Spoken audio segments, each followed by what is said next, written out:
শেখাবো কিভাবে থ্রেডিং করবে। সুতোটাকে চাপলে তাতে এরকমভাবে 3টে আঙুল দিয়ে 5 থেকে 6 বার প্যাঁচ দেবে।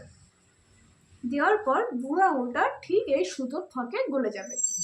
এই হাতে 2 থেকে 3 বার প্যাঁচ দিলে তোমার বয়স অনুযায়ী, ঠিক আছে। তারপর ভুরুর যেদিকে ভুরুর গ্রোথ থাকবে তার উল্টো দিকে আমাদেরকে ভুরুটা টানতে হবে। যেমন দেখো এদিকের ভুরুটা এদিকে আছে, তার মানে আমাদের টানতে হবে এইদিকে।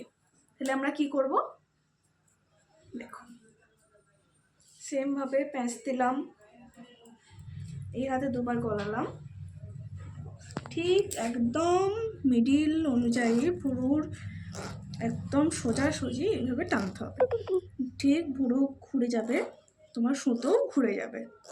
সেমভাবে নিচেটা ভুরু সোজাসুজি টেনে একটা লাইন ক্রিয়েট করে সেমভাবে সুতো ঘুরে যাবে।